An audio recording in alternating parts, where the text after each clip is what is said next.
here to talk about the Basalt River Park project. We've had a series of open houses really to obtain input on the River Park project. And the reason that you guys are all in front of us today is really the first big one that we had. I think it was the 18th, where the folks that came to that meeting expressed they really wanted to talk directly to the town council. And they wanted to talk directly to the town council instead of through us. So that's really the reason that we thought that this additional meeting was advisable. And it's an unusual format because we're going to have an open house and then we're going to follow it with a work session. So I'm going to facilitate the open house piece of it, and then we're going to turn it over to Jackie Woodset, the mayor, for the work session part of the meeting, and we're going to put the table back in the meeting and hold it just like we do any other work sessions, which means that the public doesn't really participate in the work session. But what I like to do in open houses, so there's a lot of different formats for open houses. Many times you get food, and you're not going to get food at this open house. But on this open house, we're going to actually have it more as a through one person instead of having individual stations. We were fortunate that Bruce Kimmel, who's the town financial advisor, was in Denver at the same time we were doing this open house. So we're going to spend the first part of the meeting going over the financials. And I think a lot of the questions that you have are actually going to be answered by Bruce in that part of the meeting. And there's danger a little bit in doing what we're doing here, because if I had a lot of time, I'd spend quite a bit of it talking about the vision and what we're trying to accomplish, which is really to create a legacy park on the Roaring Fork River. And I think almost everyone here knows that we started a planning process in 2013, right after the 2013 bond. We've had a lot of citizen input. Planning and Zoning Commission has worked on this. The Downtown Area Advisory Committee was established and worked on this. And the park plan that you're seeing here is really, in large part, because of the hard work of the Parks, Open Space, and Trails Committee. And we have Julie Kolar and Paul Hiltz that are in the audience, and they can answer questions along with the open house. Now, we want to make sure that everybody that wants to speak can speak. And we have this work session that's scheduled for 7. So we're going to kind of do a time check at 7 o'clock, kind of see where we're at. But I'm going to be the moderator. So you really need to go through me. We're not going to have a lot of side conversations. If there's a question during the discussion that we think it would be good just to get that answer off the table, we'll answer it. And the town council can kind of add to it. We're not just going to kind of go through the questions that people have. But still, we want to have order, so you're working through me. The other thing is that we aren't going to cut you off at 3 minutes like a lot of governments do, but if you could kind of watch your time. I have had at least one request to make a PowerPoint presentation, and that's Steve Chase, and he's going to represent a few people, so we're going to give him a little bit more time. What I would like is that everybody can talk one time and make sure that everybody can talk that wants to talk. And if there's additional time at the end of the meeting, which I actually don't think there will be, then we'll allow you to speak again. So does all that work for everybody? Don't hear a resounding yes, but I'm going to go with it. So what we're going to start out with is with our consultants. We have Bruce Ellers here, Bruce Kimmel from Ellers. And we have Paul Weiser, who's the town's bond attorney, and Bruce has also brought his one of his associates, Matthew, and he'll introduce him. We're going to have like a 12-minute presentation from Bruce. Bruce is going to run through the numbers, the financial, what it means to your taxes. And again, I'm hoping that that answers a lot of your questions. So I'm going to turn it over to Bruce. I have some limited handouts. I'm going to hand these around while Bruce is talking. Thanks, Susan, and thanks, Mayor and council members. I'm fighting a little bit of a summer allergy cold, so I'll try to speak up into the microphone and not think about Teddy Bridgewater, right, Scott? So, does the council have the handouts yet? These handouts. Okay. So we're going to start with the River Park cost scenarios. we felt it was really important as you think about different options for acquiring the CDC parcel and making the river park improvements to really have an apples to apples to apples comparison of what's been discussed, starting with the post recommendations last month. And as many of you know, there were some revisions to those cost estimates. And then we wanted to show a possible hypothetical third scenario with some additional cost reductions. And not to say that any of these are recommendations, that's really for the town council to decide what would be in the ballot question in terms of project costs. But we wanted to, again, give you the ability to look at specific line items and see how these numbers could change in terms of what would be a maximum that would be authorized in a ballot question. So I'm not going to go through these in any detail, but please feel free to mark up your handouts and we can revisit that also during the work session. I think the big thing you can see is that scenario 1 has that bottom line item of about $400,000 for some additional work on West Two Rivers Road and Old Pond Park. Scenario 2 takes that out and also reduces some of the, also revised a number of the other cost estimates. You can see almost all of them have been reduced to a little degree, or at least some degree, mostly the base level design. And then scenario 3, town staff looked at a few hypothetical reductions. So then if you want to go to the inside, there's a lot on the inside of this handout, and so I broke it out into about 8 different pieces that all sort of go in sequential order. So hopefully this will make sense as we go through in order. And some of you have heard this before. We talked a little bit about this on July 12th, again on July 18th, and then I was on the phone with an open house last week as well, in which we discussed some of these items. But the big objectives here were to make sure that you had enough revenues to meet your current obligations, your 2013 bonds, your 2014 bonds, and the underpass financing. It was to figure out how best to meet all of your open space obligations as well, including with operations and maintenance. And as you know, there's a question that will be asked for the voters to authorize more post dollars to go for operations and maintenance. And then it's to find a viable way to fund whatever level of river park improvements the town council sees fit to have. And so that's what I think we've done here with this financial analysis. And just want to give you a high-level overview, knowing that Susan's wanting to run a pretty tight ship tonight. So if you look at the first bond issue that the town issued in late 2013 after the 2013 bond election, this was for mainly the flood control improvements and improvements to the river parcel, the town-owned parcel immediately adjacent to the river. And you can see that the bond debt service from 2013 continues out until the year 2023. And the town has been and continues to expect to pay that debt service with a combination of post dollars, about $360,000 of post dollars per year, and your tax levy. And I'll get to tax impacts in a minute, but right now you are levying as about 40% of your overall tax levy for the town of Basalt, approximately $560,000 for debt service. And these are numbers from 2015. They also didn't change in 2016. And part of this plan is that this would continue through the year 2026, and I'll get to that in a minute. But what you can see is that between the post dollars and the bond fund tax levy at the current levels, you actually have more than enough revenue to pay the 2013 bond debt service. So you've been accumulating a surplus, and you can see that cumulative surplus towards the right-hand side. And what's key here is that the 2013 bonds can be paid off at any time after December 1 of 2020. And at that point, you'll actually have, if you continue these funding levels, you'll have sufficient revenues to do exactly that. So we're suggesting, as part of this overall River Park plan, to pay off that 2013 debt service at the earliest call date in the year 2020, which will then avoid interest costs for the last 3 years and free up capacity in your revenue stream for other priorities. So that's the 2013 bonds and the proposed early redemption of those bonds. The next part is the second bond issue that you issued back in 2014 as part of that 2013 authorization.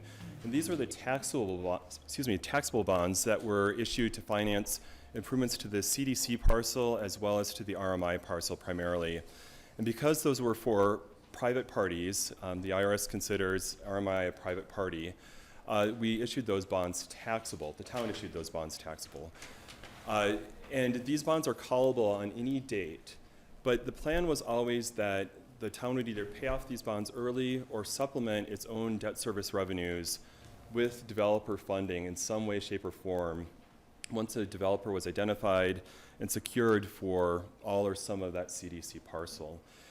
And so what we've done here, now that we're already towards the end of 2016, is we've assumed for one more year, the current funding level of $300,000 coming from post revenues, but then made an educated guess that you would be in a position, hopefully by the year 2018, to start transitioning that remaining debt service obligation through the year 2021 to that private development entity.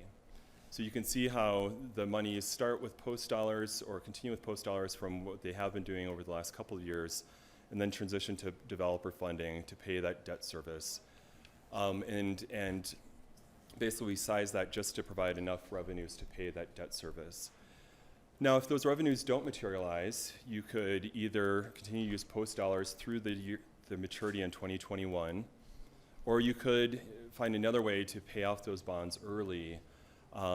But that would, of course, preclude asking a private developer on a portion of the CDC parcel from stepping in and paying a share of that debt service.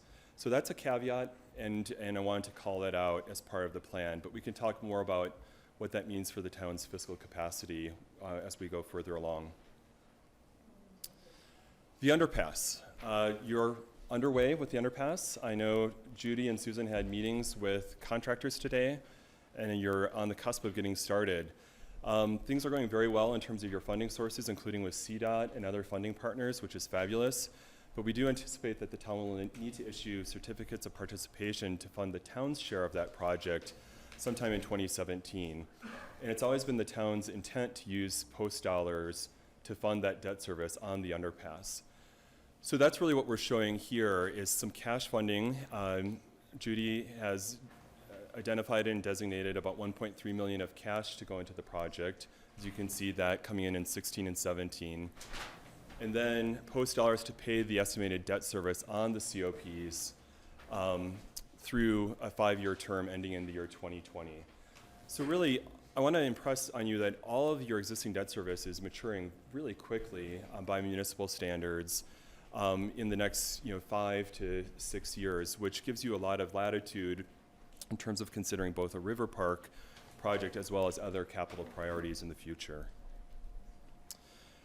I wanted to just touch on our assumptions on post, and you can see this in the handout. But the post revenues we've assumed stay at the current levels of 1.625 million per year with no either growth due to inflation and increased economic activity or downturns as well. So we've just kept those flat. And what you can see is the bottom part of the bar, the designated post dollars, that's what we're seeing for all of the existing debt service and for the underpass, okay? So that's the first building block. And then other post priorities is that 20% holdback that the town is proposing to the voters for operations and maintenance, as well as maybe other capital priorities, but saying, hey, let's not put it all on the table for the river park, let's hold some of it back for other town priorities with parks and open space. So that's the second sort of olive-colored portion of the bar. And then the top portion, the lightest green, is really the net post available, given this set of assumptions, available for what we're calling the town's funding capacity. So I just wanted to give you a sense of how those post dollars over the next 10 years are allocated with existing obligations, the 20% holdback, and then net dollars. And I should point out that we've only assumed a 10% holdback in 2017, which is why you can see that part of the bar is a little bit lower. Okay, I know this is a fast march, but I hope this is helpful. So part D of the analysis is coming up with that future capacity, right? We're pulling everything together here. So again, we're taking the 1.625 million of post revenues based on current collections in 2016, The lightest, or sort of the Kelly green bar, is your existing uses of those post dollars. The olive is the set aside for O&M, as well as other priorities, and then the net post is what's available.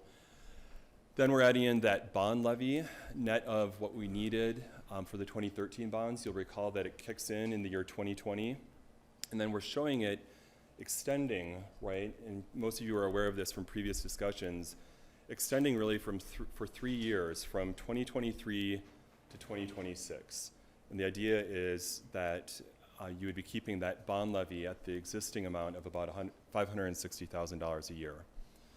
Now, we do have the ability in the model to contemplate additional town levy dollars, and we have had a number of robust discussions at the staff and consultant level about what that would mean for the availability of post dollars for other projects if you did commit to additional tax dollars. But for now, we're assuming that we're holding the levy at the exact amount that you currently have. So you can see the total funding capacity through 2026 is about $12.4 million. And that's what we're working with here in this analysis. So this is kind of the halfway point, okay, sort of getting us to our building blocks.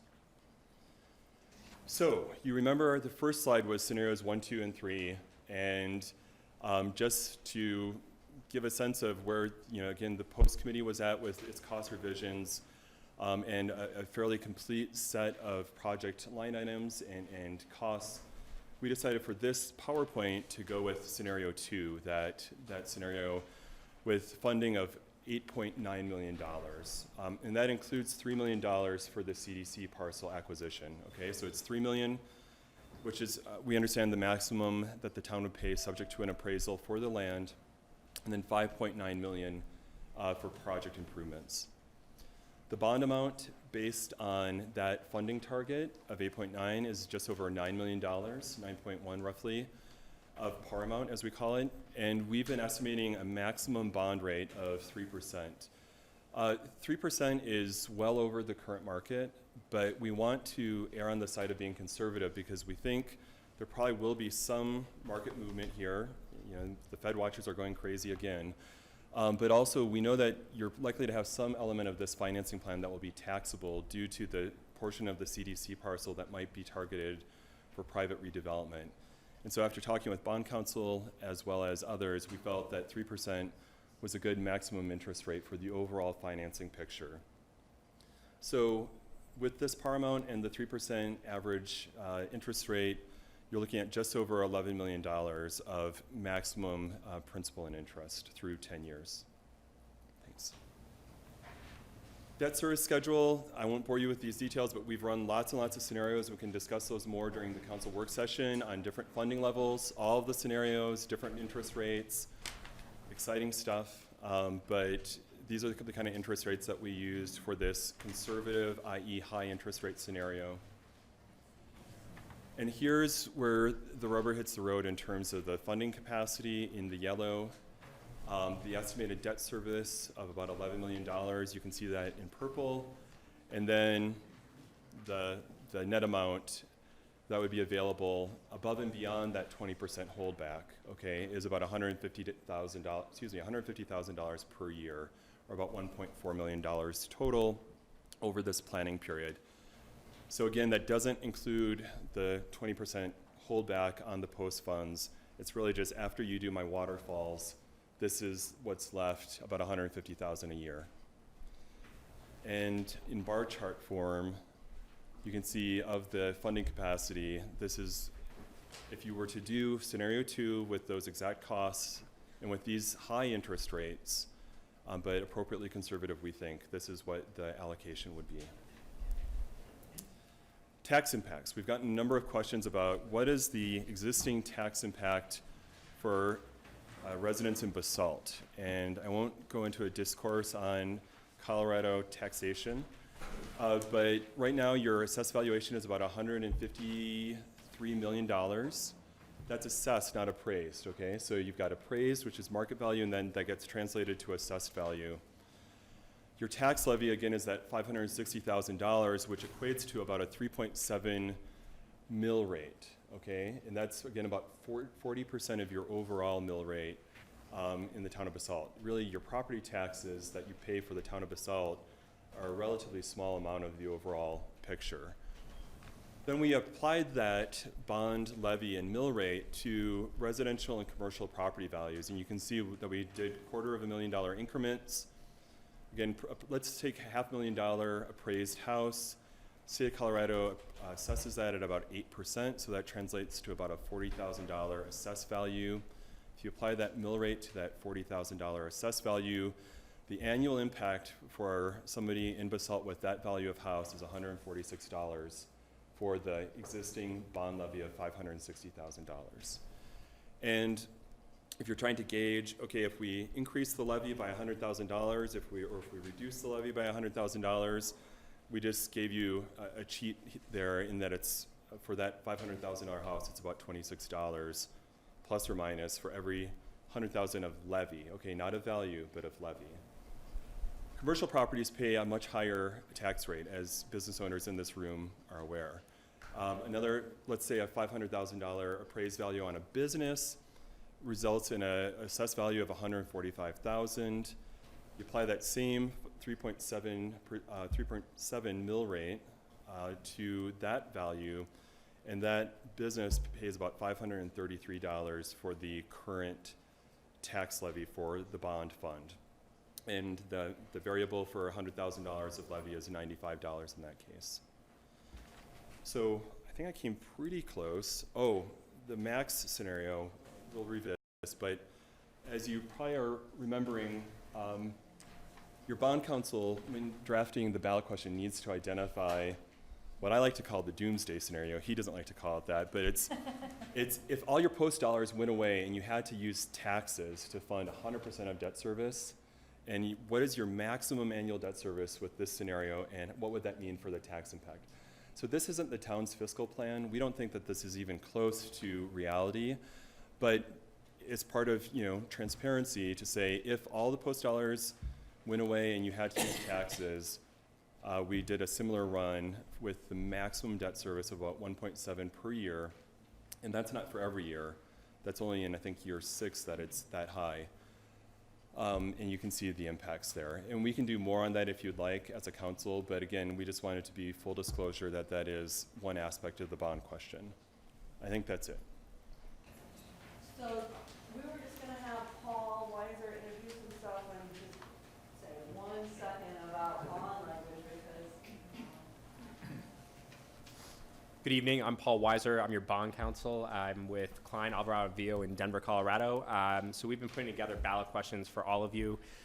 Just really briefly, I want everyone to keep in mind that this is not doomsday scenario up here.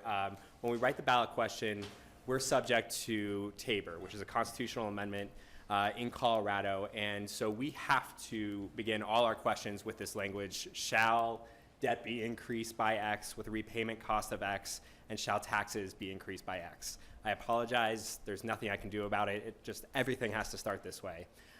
These numbers, though, are the sandbox in which the town can play in which you are giving authorization for the town council to do something. So this is the maximum amount that you're gonna authorize in terms of debt, the maximum amount that you're gonna be able to repay, and the maximum that the town's gonna be able to raise taxes.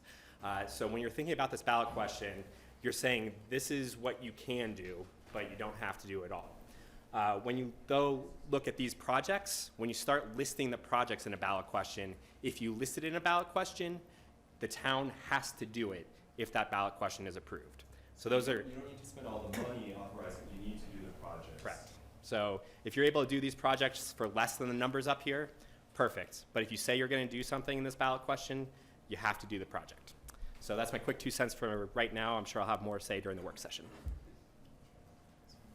So in all of this, one thing that gets kind of lost is exactly, we're trying to book in, legally what we can do and financially what we can do. And we do kind of lose a little bit of the vision of what we're trying to do.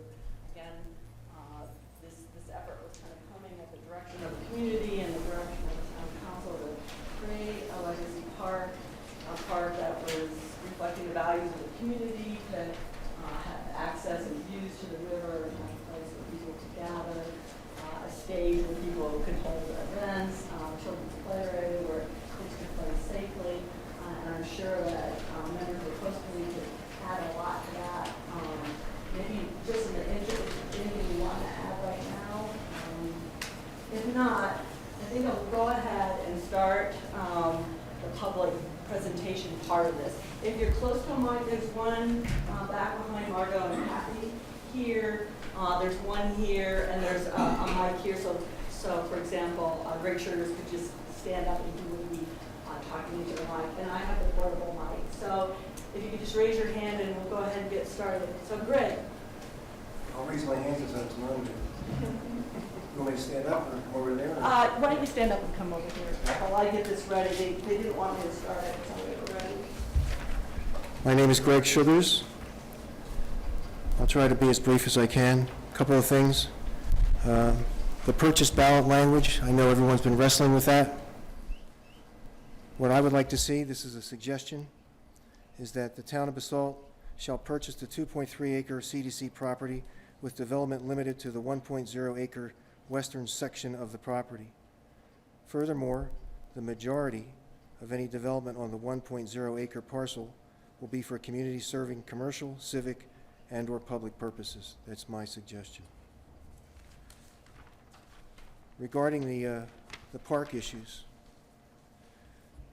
I wasn't privy to all the information that's been brought up here. All the information I had was what we had prior to this. But a couple things from the $9.4 million proposal that was presented during the 6 open house sessions. What was missing from that was the 10% value engineering. Mark Kittle said they thought that was a good number. So that would reduce 9.4 million to 8.5. What was also missing was the $1.5 million that there's a very strong opportunity that we will get from either Pitkin County or Eagle County open space, either individually or combined. That would reduce it to $7 million, which is pretty close to one of the scenarios that I just saw up here, which was, I think, number 3. But that didn't even have those factors in. So if we looked at those scenarios and added the open space factor and the value engineering, they're actually going to be less than the first 2 options and equal to the third one. But that would reduce that substantially, would reduce that one to under $5 million. Second thing is, Bruce Kimmel said 3% for the borrowing costs. I was told that there was a very strong opportunity at 1.5%. Mike Scanlon told me that within the last 2 weeks, and he reiterated it by saying how great that was because that was unprecedented since 1950. A once-in-a-lifetime opportunity to borrow at 1.5%. And just to backtrack briefly, also the master plan by the park development situation, which has been worked on by the Post Committee and DHM architects in Basalt over the last year, was fully supported by Mike Scanlon as well. I support that also. Number 3, Mike was very concerned about construction inflation costs. If we didn't take advantage of this opportunity, with the construction inflation costs going on in the valley, the post plan might be dead, and maybe future plans may be dead before they even get started. And he used the prime example as the underpass. When the underpass was getting approved, it was less than $4 million. Now it's $7 million. So the cost may be moving a lot faster than our ability to move forward. And the fourth item that Mike brought forth with me was the election issue. A ballot election of this type, if we don't get these questions on the ballot and have an election on this in November, our next opportunity for a similar vote won't be until April of 2018. Even if we waited till then and approved it in 2018, it would take 2018, the summer, to go through what we want to do. Construction would be in 2019. You probably wouldn't have a finished product before 2020. So there are 4 items there. And I got all this information from Mike Scanlon over a 2-week period before he left. A, was he was fully supportive of the post plan in conjunction with DHM. 2, he was fully supportive of borrowing because the borrowing rates were the best in 65 years. 3, he was extremely concerned about the construction inflation. And 4, he was really concerned also about our ballot question opportunity. It may seem strange for you to hear me saying this, but I agree with Mike Scanlon on all 4 of those items. We can take a chance here, and we can miss this opportunity, and maybe we'll do better down the road, maybe we won't. But I think we all need to think about this, put personal differences aside, and as far as I'm concerned, I'm in. Thank you for your time.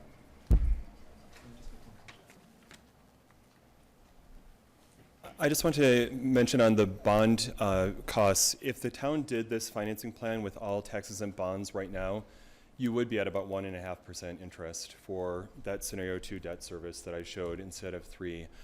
The reason why we decided to bring that up to 3% for the ballot purpose was because we do want to hedge against market movement, and also because we do think there will be some taxable element to this, unless the town council decides to have this all remain public purpose forever.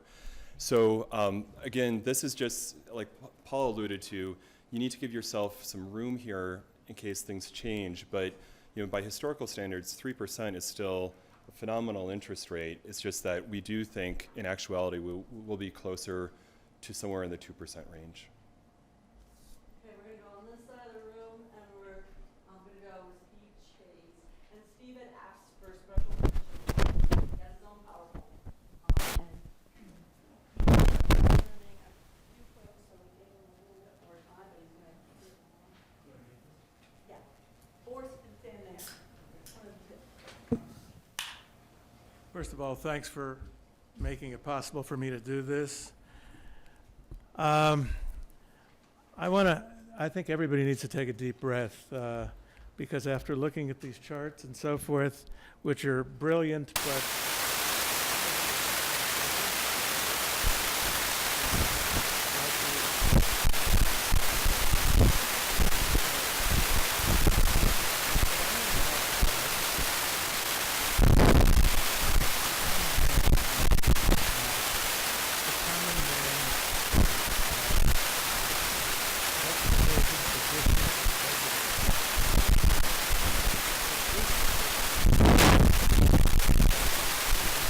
to make whether or not we should invest these dollars. And he's shown us a way to do this at different rates of interest and so on and so on and so forth. But there's a question in my mind and in many minds as to whether this represents the best thing for the citizens of Basalt. So in addition to looking at some more numbers, and I apologize for that, I personally, on behalf of nobody other than myself, would invite you to come to the library on Thursday evening, 5 o'clock, from 5 to 7, so that whatever doesn't make sense here in my talk, or whatever doesn't make sense in some of the conversations that we've had, outside of this chamber, we can have a dialogue amongst ourselves. So I'm hosting an open house for the entire community, both sides, to just sit and mull this over. Because after tonight, there certainly should be a closer approximation to what we're trying to do or trying not to do. In order to do this, and I apologize to so many of you faces that I see here, that some of this information seems old hat. It's part of the dialogue that's been going on here for 2.5 years, 3 years. And so the question is, how in the world do we find ourselves looking at numbers in the $7 to $12 million category to embellish a piece of property that may really only be of benefit to our community 6 months out of the year, and will provide no revenue to Old Town Basalt or the overall revenue to Greater Basalt. That's Basalt and Willits and Southside and so forth. So, we asked the question when the trailers were removed, my God, I never saw the river, but it's fabulous, and you can actually see the river. Well, working with Greg and during the DAC, which was the Citizens what is it called? Downtown Advisory Committee, we saw a vision, if you will, what was called a view plane. And after the property was restored, it was brought up to grade, the waterfront was taken care of, and so on and so forth. We realized that our view plane was what is seen in that dotted circle, that our vision of the river, of a 5'9" man shooting a picture last week, has a view of the river from the bus stop here to that. That is our view of the river. Otherwise, the only way to see the river is to go over to the river, which I celebrate. The fact that, number one, it was such a great job that was done, other than the fact that there's no beach for our kayaks to stop at. But as has been said, now that we look at this, and Nick Aceto brought this to my attention, and he said, 4 acres of open space in the 12 acres of Old Town Basalt represents a third of the entire town. And what you're voting on is spending many millions of dollars on a piece of property that will certainly have value during a limited time of the year, but will probably bring little, if any, revenue to the town in its present form. So, where did we start? And here we have to go back to history, because I know there are some faces here that don't know what this is. But this was option 2. And if you will, what we're looking at basically is this area. This is the Pan Fork property, and those boxes are the development that was accepted over a process of approximately 16 months by, I'm going to say, less than 1,000 people, but not much less than 1,000 people, that we thought that would be a reasonable hardcore development. And if you look at the square footage that those little boxes represent, and you compare it to the Riverside Plaza, it's not hard to figure out that there was a certain square footage that we looked at that was fairly consistent. And so we were asked to then go to the next phase. And so I think it was 12 of us that were selected, 12? We were selected by the councilman to massage that plan, option 2. And basically it was a pretty well balanced group. Half were for more open space, half were for more commercial development. But this is pretty much what we came up with the final night. And what I want to point out to you is that up here, how'd that go? Let me, sorry, okay. Here we go. So this is, right here is the Midland Spur. And on either side of the Midland Spur, both to the east and to the west, there was a recommendation for mixed-use development. And there was also recommendations to have pedestrian and visual access in this capacity. And the white lines pretty much indicate that. And that's what the DAC came up with. And that was supposed to be a massaging of what option 2 was all about. So finally, at that point in time, out of respect for the work that had been done for almost 2 years, at that point, a developer came forth and put forth this project. And these were residential units. This was a commercial unit. I'm going to say it was something like the Limelight Hotel, where there was rooms for visitors, there was a restaurant, there was a patio for events, but you could sit out by the park and the river, have a glass of wine, and enjoy both the park and the river. And these white lines were taken directly off of our DAC report. And I think you'll have to agree that at least at this point in time, that is not unreasonable given what this developer, Low Enterprises, was given to work with at that point. If we had stopped here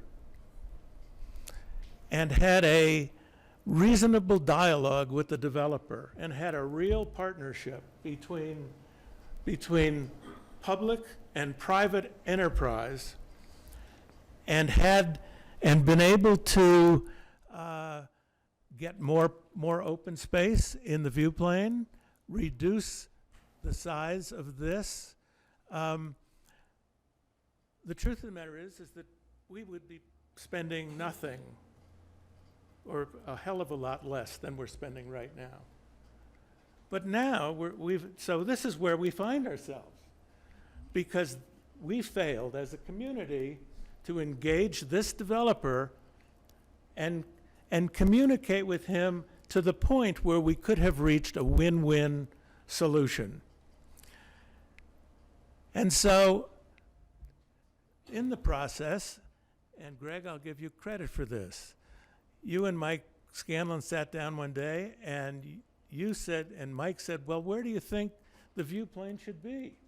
And so Greg he said, well, put it to the third piling, which was over here. And so that red line diminished the amount of available developable space for the proposed developer. And then the council sat down at the Two Rivers Cafe one morning, and they added this red line that basically cut the development site yet another portion of it, which gave the developer what is now considered the 1 acre. And the question, of course, is, can anybody, number one, build a development that would be meaningful to the town, provide revenue to the town, provide vitality to the town, and at least provide access to the park, and so on and so forth. And we're left now with this, my question mark here. This is the polygon. So when people want to know what the polygon is, the question mark here is the polygon.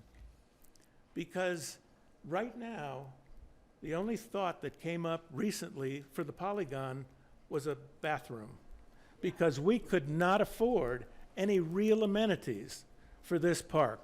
It was a $5 million budget item by the architect. So that's the history of this. And so let's just look at simple numbers. We paid, as a community, $1.2 million for the purchase of our 2.5 acres along the river. We own that. It's ours. No one can take it away from us.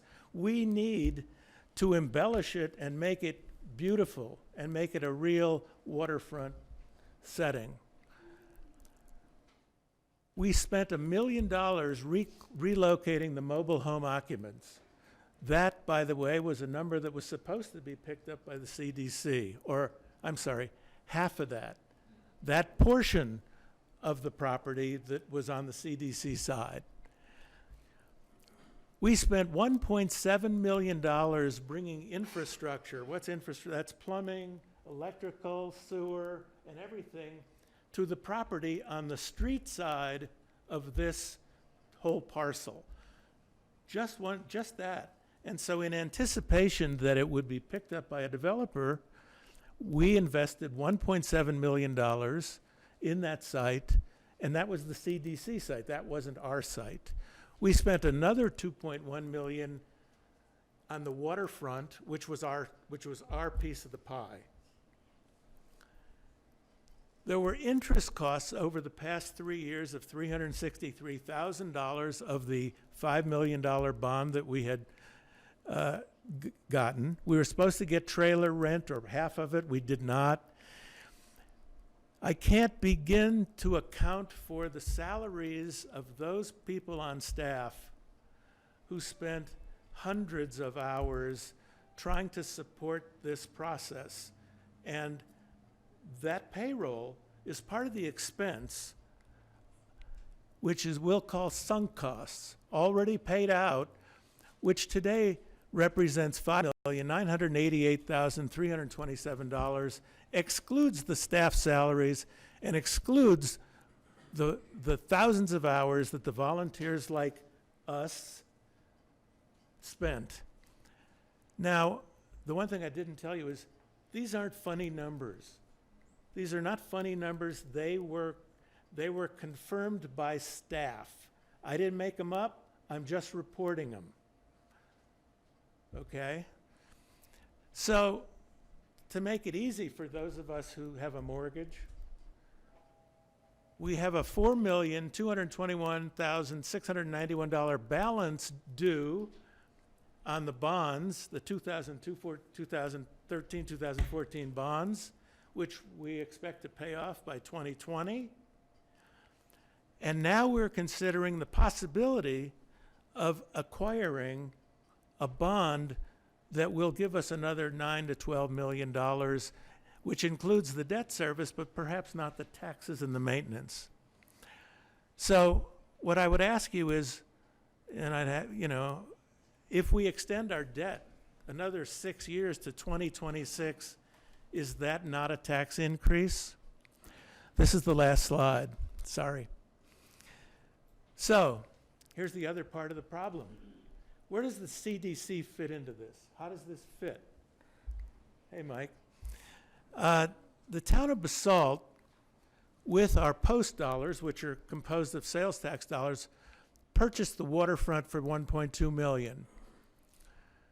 CDC partnered and paid $2.05 million for 2.3 acres along Two Rivers Road, with the understanding that they would relocate the trailers, 38 of them, and 348 occupants. The cost of doing so was $1 million, and the town paid for that. The rent paid to the CDC over 30 months was $750,000. That was to be shared with the town, but was not. So the town was due half of that, or $375,000. The town invested $3.8 million to rebuild the shoreline, including providing $1.7 million for the CDC parcel, which hopefully, in their case, would have been passed on to a developer. But so far it has not, and the kind of bond that you're looking at doesn't provide that opportunity. So there's $1.7 million in anticipation of future commercial development.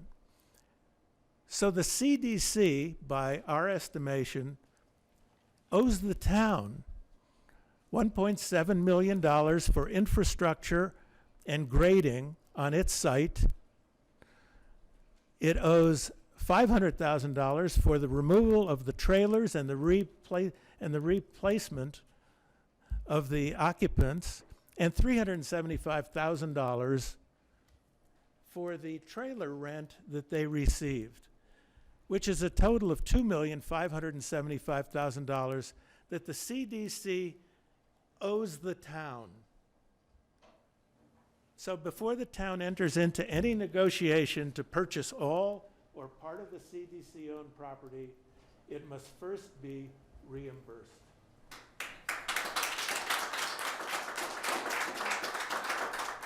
See you Thursday night, 5 o'clock. Good conversation. Okay, now we're on this side. Here, I'm gonna hand you the mic. Here you go. Deborah Ritchie, property owner on Riverside Plaza. Actually, that's on there. It isn't a magnifier. Oh, is it taping? Yeah. Is it on? I'll just talk about it. It's on, Susan. Okay, all right, okay. So, thank you so much for that. So, basically, that's I want to say that my voice is to leave CDC to the first proposal before the town decided to have. And let CDC develop the property and not be involved in it, and just beautify our property.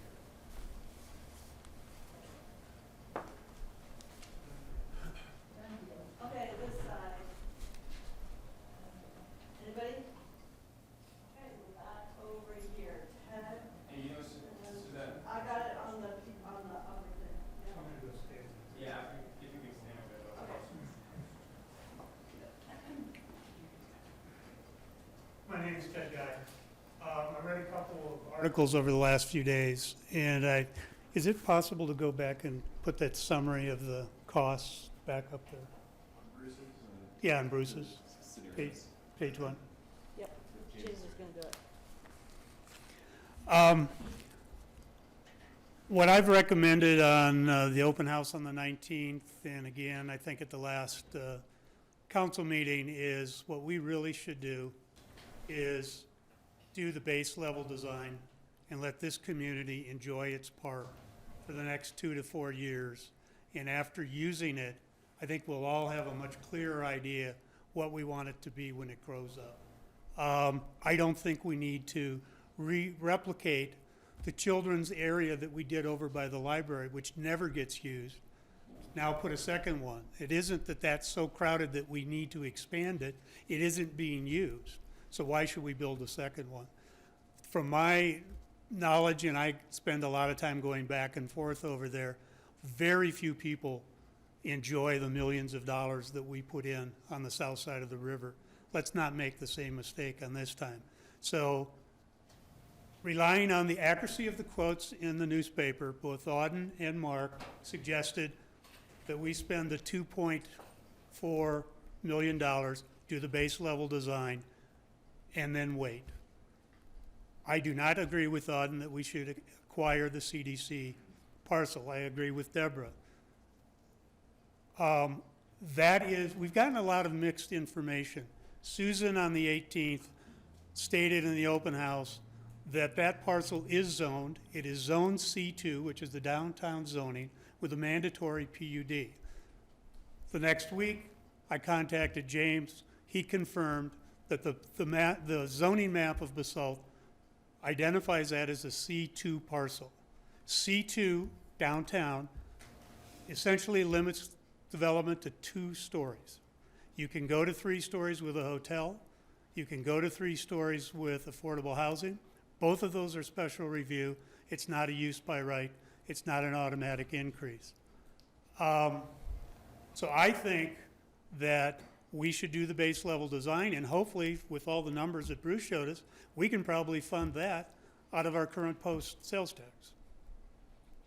And we don't need to go to extend our tax. And I'm sorry, but if we don't vote yes in the fall, we don't pay those increased taxes in 2024 through 2026. It is a new tax. You have to go to the voters, but let's not try and pull a rabbit out of a hat here. It is a new tax. So please do the base level design. Let's use our park. It's been a wasteland. Somebody talked about an inner city abandoned brownfield site. Let's turn it into something we can use. We can put tents up in the summer. We can have concerts out there. We can have volleyball. Let's use it. Let's not build this legacy park, and I'm not sure to whose legacy this is. I'm not for that. Thank you.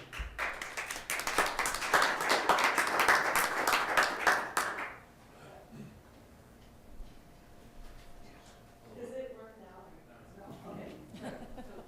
Still doesn't work. So I will be very brief.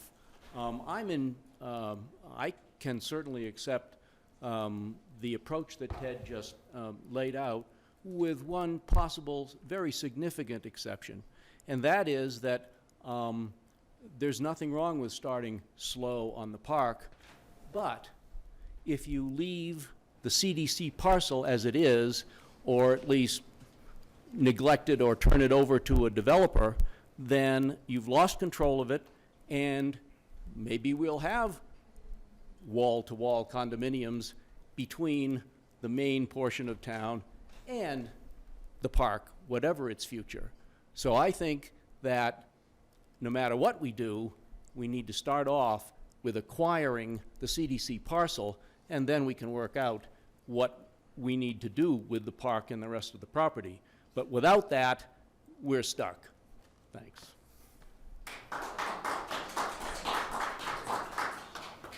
Roy?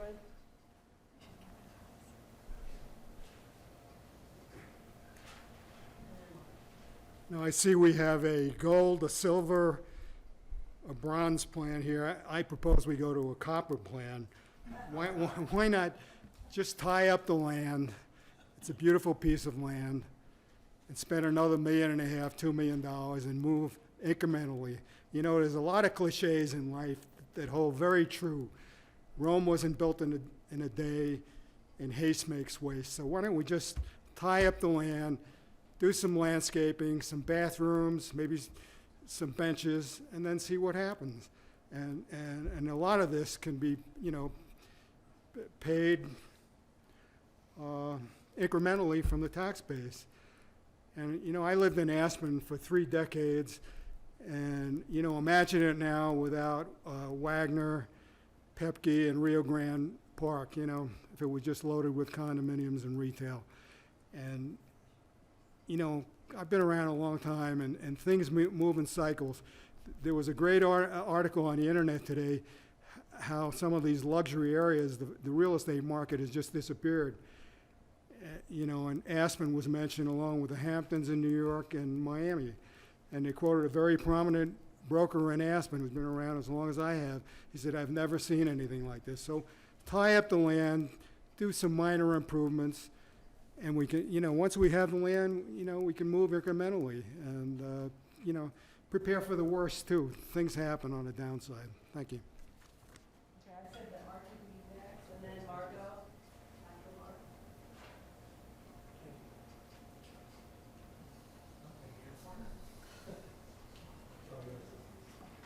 Mark Kwasinski.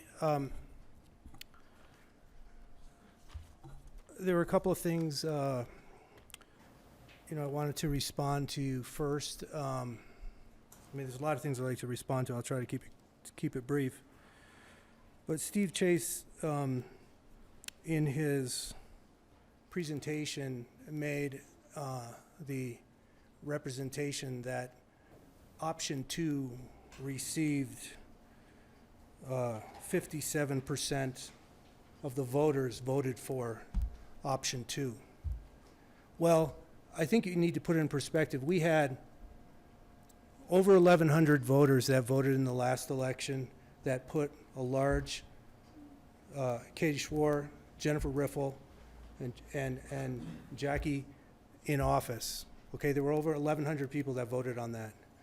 There were also about 430 people who signed a petition in about a 2-week period in the frigid months of January.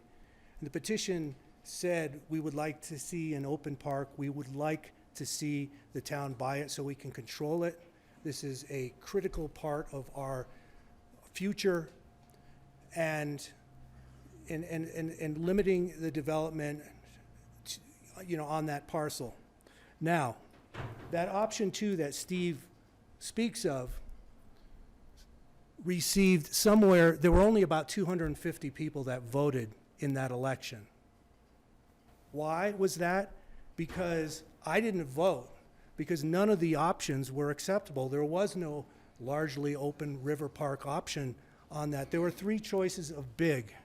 And so if we're going to hang our hat on what did the community decide, we can't hang our hat on that, because that was the majority option of 3 choices that were not popular. So So I know that we've all been working on this, and I appreciate Steve for bringing out all of those. There have been a lot of expenses that that the town has paid for, relocation that they originally didn't have to. But I would like to remind you that all of the options that we have been looking at, there were no repayment of the funds that Basalt has already paid, like reimbursement funds. None of the options, unless it was gargantuan. Now, we've limited, as Basalt, we've limited our scope to this magical one low development enterprise, group. And there's a lot more players in the valley, and this is a spectacular, spectacular site. And it's a site that 10 years from now, 5 years from now, everyone is going to look at it, and if we do it right, they're going to say, thank God we did that right. Now, I'll get to my finishing points. The underpass, we worry about inflation, and there's the cost of this of this park being up at $9.5 million. Now, I went to to Aspen, and I asked them, how much did you pay? I asked the purchasing agent, how much do you pay for your bear-proof cans? It's $780. I have a copy of it. On the estimate, it's $2,500. On the estimate for the park over here, we have 150 linear feet of fence to remove over here. The estimate for that's given in this inflated number is $65,000. There has been a bid that has come in since for $2,700. Okay? There's a little bit of, I understand the idea of wanting to make the, making sure we have enough money, but we could do that for half of that. And half of that, if we proposed half of that in a bond issue, it would pass. But it's not going to pass at that number. And I just want to address the underpass, the inflation, and I think you have to look in perspective. We came out of the worst downturn of the past century other than 1929 when the first numbers came in on the bond pass over here. So of course, all of the bulldozers started getting busy, and so yes, there was inflation. But we are not going to see any sort of inflation like that. And so I think it's important we should look to it and say, hey, let's buy the land so that we can control it and spend $1.5 million. We'll grass it over. We will have topsoil. We'll have the fill come in. We'll have trees. We'll have a concert shell. We'll have bathrooms. For $4.5 million, we'll have a very nice surplus because it is not right to put this on the taxpayers at this number. I won't support it at that number. It's too big.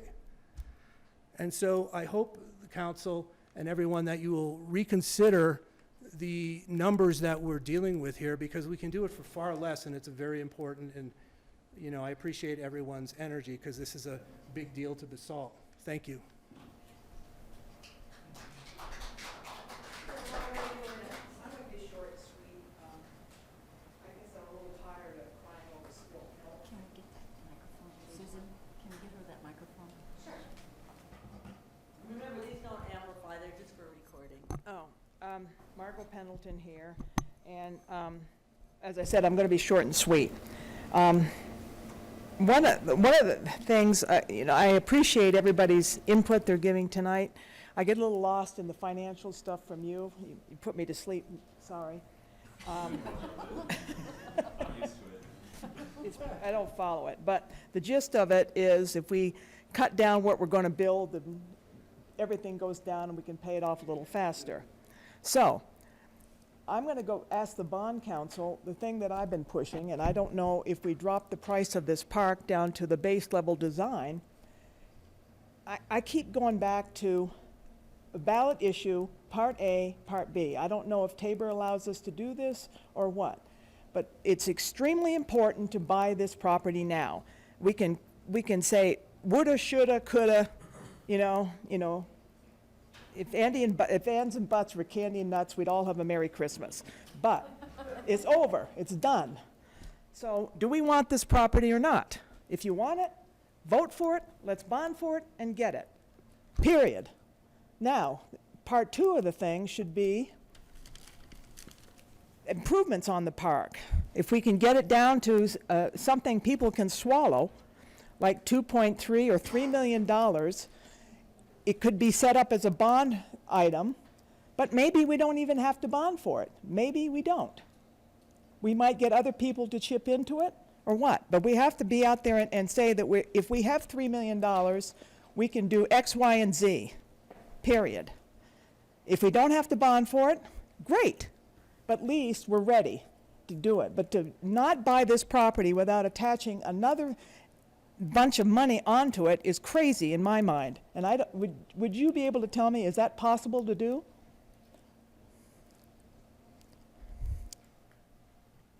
So to answer your question, this is not necessarily a Tabor issue. There's another constitutional provision that is known as a single subject rule, which was passed a year after Tabor to prevent things like Tabor from happening, which basically says that you can't have one question that has more than one subject in it, right? Oh, for Christ's So in sakes. order to accomplish what you're suggesting, you'd have to have question 3A, which would say, shall the town of Basalt incur X amount of dollars with a repayment cost of Y and raise taxes by Z for the purpose of purchasing land? The end. Then you could have a question 3B, which would say, contingent on the passage of 3A, shall the town of Basalt increase taxes by X with repayment of Y and raise taxes by Z for the improvements on that parcel of land? Yeah. You could also, and I've seen it done this way, not have the contingent language and you just have two questions on there. The risk you end up running is that you get half of what you want and you can't accomplish the rest of your goals. The state of Colorado, I think for people who have been here for about 10 years or so, will remember that the state passed referendums, had C&D on the ballot as a statewide timeout from Tabor 10 years ago. They got half of that plan passed. And so the state was never able to fully implement it because there's no contingency in that. So you really have to balance what it is that you're asking, Okay. ask yourself a political question, what looks best on the ballot for you, but legally, that's how it would work. Does that answer your question? Yep, it did. Okay. Also, what was I going to say? I guess that's it. Again, anybody on the side? Margo? How can we get the backup for all these numbers? It's $5 million for improvement of this land. How can we get all that backup and see Well, if you what could- that includes? You know, if you go to the www.basalt.net, and you go to the planning department page, just go on the departments, we copy excerpts from the details that go back to that. So it's both recommendations. Yeah, but what I think Margo's talking about is the detail that was really,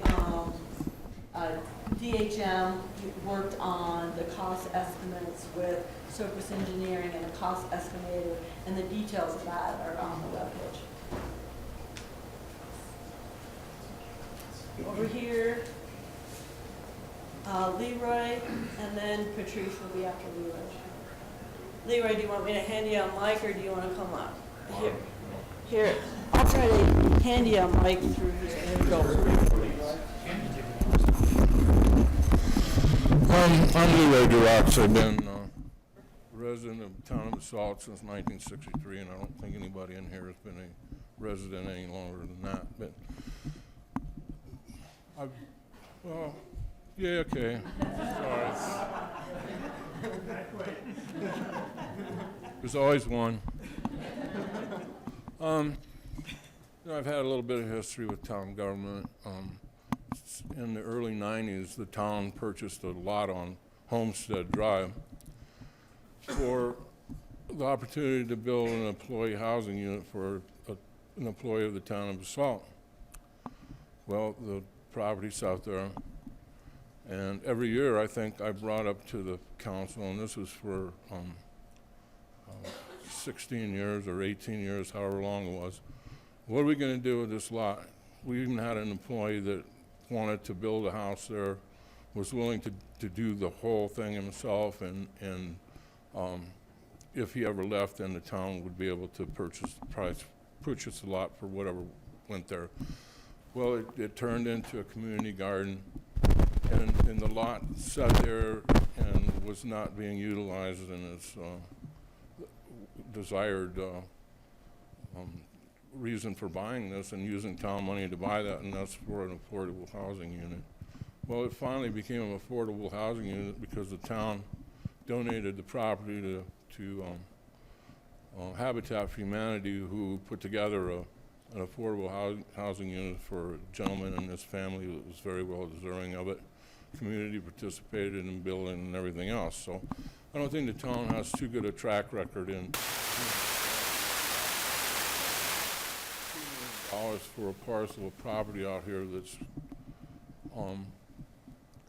when you figure in the cost that Steve brought up, it's almost $6 million. It's a pretty expensive piece of property to not have any idea of what we're going to get in return for that. You know, the CDC, as far as I'm concerned personally, reneged on a lot of their promises. And the most important, or the most unfortunate thing going is that the people who lived there, their lives were disrupted. They were moved, and far be it from me to say that their lives are not better now than they were, but it's just the fact that they were moved and they were told that something was going to happen there for the community and it was going to be nice. And that's been 5 years ago when that started. So, you know, I'm a bit disappointed in how certain members of the council were able to slow this process to a stop last year. During the summer, it was going good. We had a lot of community support, and then all of a sudden it died. A whole new group rose up and decided to go in a different direction. Well, it cost the taxpayers of this town a lot of money in lawyers' fees, you know, wasted time on staff and everything else. So to me, buying this piece of property is probably the worst thing that the town of Basalt could do, because first, we don't have a very good record of being developers, and second, there's no consensus on what needs to be done with this property. There's factions sitting now right on the council that's probably split on what should happen there, from nothing happens to maybe some development happens. So I think we really need to look at this carefully before we decide what we want to put on the ballot. And I think if whatever gets put on the ballot and it gets turned down, we're in status quo for 2 years, because we can't go back to the voters for 2 years on a question that was turned down. And I think it's also, I guess, I'm going to say it, you know, there's 3 people on the council right now who were supported by the CEO of the CDC, went door-to-door campaigning for them, and they've been on the record for a long time that the purchase price of that property should be $3 million. So I think that's a little, and there's also a 4th person that was also, you know, throwing that number around. So, you know, it's a little ironic that we're going to bail out the CDC, and our taxpayers are going to have to come up with, are going to be responsible for paying the debt, which has already been paid. But that's all I have to say.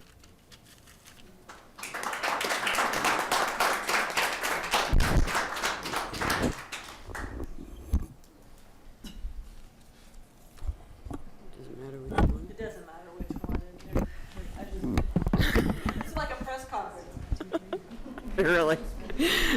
Hi, I'm Patrice Becker, Basalt resident, and I want to highly encourage the town to purchase the CDC property, make it into a park. I do have an objection to a lot of the post expenses, band shells and et cetera, fishing pier, a lot of things that I don't feel are necessary, and bring the price way up to the point where maybe people won't vote because we have such an exorbitant amount of money that people want to spend on what I would call a foo-foo park. So this right here, I assume this is the children's play area. Okay. What do they play on besides that for $9 million? You know? So I think you really need to look at the gouging ability of the people that are giving these estimates. And I just, again, want to highly encourage the town to buy the park so that we have control of it. Thank you. How many more folks would like to speak? Tony, and without yet? Okay. That would be good because we're about 25 minutes after scheduled time, but that would be good because everybody's given an opportunity to talk. So, Tony, you want to come on up? Okay, thank you. Hi, does that sound okay? Hi, for the record, my name is Tony Kronberg, and I think the real issue that you have before you tonight is not about what you're going to be doing with the park per se, the detailed. The town of Basalt has a wonderful opportunity to own that piece of property. If you lose this vote, the property that you do not own right now will no longer be in your hands. You have the opportunity, if you support this ballot question and buy the property, that you can control who the developer will be, and your town will be presented with maybe 8 to 10 different proposals about what to do with that piece of property. If you do not own that piece of property, the developer that is going to be the new owner of it only has to go through your zoning laws. You will have no control over what you can do with that piece of property. You will be limited to one development plan. My background is I have lived up in Aspen for probably 35, 38 years, and I've been through probably 8 to 10 ballot questions about acquiring some beautiful pieces of property up in Aspen. So far as our Aspen Recreation Center, a lot of the parks, our fields, our trails. When we put it on the ballot, we had a whole bunch of these things that we wanted to do, but that's not what you're voting on. What you're voting on is either one of these two questions right here. And as the town of Basalt, you have to ask yourself, do you want to claim ownership of that piece of property? One of the things that I am very strongly believe in is the preservation of land for our future generations. View planes up in Aspen, we have view planes of parks, rivers, and full disclosure, I now live in Snowmass Canyon about 2 miles from here, and I have been living there for about the last 5 years, and I consider Basalt my home. This is where I come down and I go to different events and I go out for dinner. The view plane that you are going to be protecting is your entrance into Basalt. It's that swath of land. You just so happen to have a river at the end of it. One of the most beautiful pieces of natural beauty anywhere within this area. As I said, in Aspen we have view planes, we protect our mountains, our streams, our rivers, but you've got this beautiful river right here. So far as that little children's play group, you know, the steps going down into it, again, that's more the detailed thing. But that's how we teach our kids respect for our environment and respect for our people. And there's not many places left where people can really go and be quiet and still and enjoy. And in Basalt, if you have a developer comes in that's not you, you have so much traffic right now in Basalt that you're backed up from this intersection all the way down to 7-Eleven, all the way down to Rivers, and across both main streets. So if you turn this piece of property over to a developer Who's going to take care of your transportation? Who's going to help you solve your, like if you really need a roundabout out there, a little bitty roundabout. You're the only community that has not addressed transportation before development. So anyway, I just think Basalt, you've got so much going for you. And if you really want to revitalize downtown, people from Snowmass, they take the bus down here. People ride their bikes down here. They go right onto that bus stop. You want them to come into town. You want them to go into your river.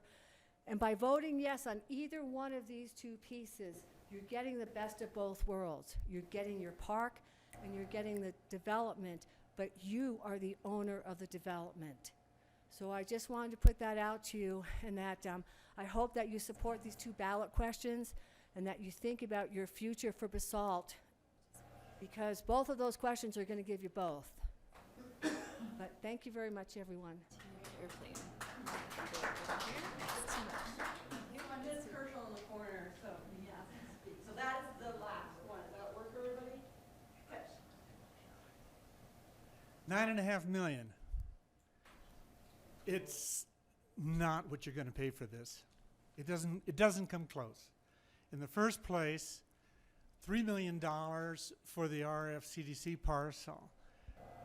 Maybe some things have happened since I've been gone, but I have never seen an appraisal for that property that came close to $3 million. That number comes from bailing out the debt for CDC. That's what the Basalt taxpayers are being asked to support. The other thing that really bothers me about that part of this is all this talk about losing control.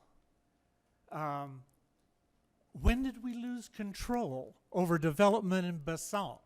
The only way that you would possibly have that is if you had a bunch of pro-development fanatics on the town council that just wanted to build side to side. The only plan that I have seen for this property that overbuilt it was from RFCDC when they brought in a developer that we found out were not exactly on the level and refused to deal with. That's the only plan that had development. Again, let me remind you, and I don't know why, this is something that people seem to forget. We own 2.5 acres on the river. We own it. It's ours. It's in the floodplain. We left it there on purpose so that nobody can build on it. The only thing that came out of the floodplain was this property that will probably never be reimbursed from CDC. That's along the road. This talk about, I'm really tired of the sky is falling, sky is falling, sky is falling. There's going to be condos door to door on this poor little 1 acre of parcel that's left to build on. Not unless the council approves it. The council can turn it down because it's too massive, it's too big, it's not what the town wants. I don't see any lack of strength on this council. We have people with really good motivation, with really good orientation, and nobody is going to approve a developer that comes in. Speaking of which, who would come in with all this that's been going on? Can you even imagine a developer who would want to get into this mess? And believe me, if she didn't like it, Jackie would vote no in a second and make sure that it didn't get passed. I can guarantee you that. And then the other thing is, I'm not sure about these numbers. If it's somewhere between 9 and 12, you can figure at least 12. That beautiful plan that the Post made up as an amazing compromise, that when you look at the model they brought in or the drawings, the developable parcel, not our 2.5 acres on the river, the developable parcel is mostly park. It's a beautiful plan. But as I read in the paper, so I know it must be correct, the approximate price for that, must be, the approximate price for that development was $8.5 million, something like that. Am I close? Yeah? So 8.5 and $3 million to buy the property, no money for maintenance, no money for management. Who's gonna do the things on the park that will make it a public park for our residents. You don't want the town staff to take that on. They don't have enough people, they don't have a budget, they can't do it. Who is going to rent those fishing poles that I keep talking about? Who is going to rent the snowshoes and lay down the track in the winter so it's not just a lump of snow for all those months? You don't want the town doing it. That's an expense that is not being taken into account with these numbers. So this is a big bite for Basalt. We're not Manhattan. We're not Aspen. I love you, Tony. We're not Aspen. We don't have that kind of money. And to throw it away like this means that nothing else is going to be done. It's going to be 2060. We're still going to be paying this off. No one's going to come in and bail us out. At least you have to entertain that as a real possibility. So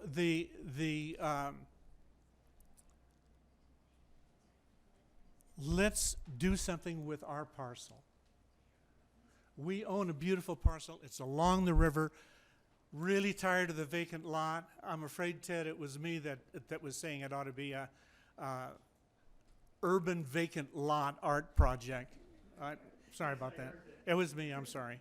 But let's do something like that. It's laying there fallow. It's sad. It's not necessary. It's a waste of our money. Let's not throw a lot more money than is even being anticipated here. We have all the control through our regular land use planning process for whatever goes on the CDC parcel, if they ever get anybody crazy enough to come in and buy it and build on it, because they would be crazy.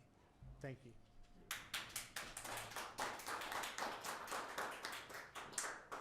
So, we're ending our public comment part of the open house. We're getting ready to go into the work session. I was just wondering if any of the council or hosts or consultants wanted to add anything. I think we can mostly make our comments during the work session. Okay. Okay, so the council's going to take a break while we reset the room for the work session, and we'll be starting that in about 5 minutes. Thank you, everybody. Thanks for coming.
terms of timing, what we're trying to do is we have this scheduled up as a work session. We have if this was to move forward with a bond, we have this scheduled for next Tuesday, September 6th.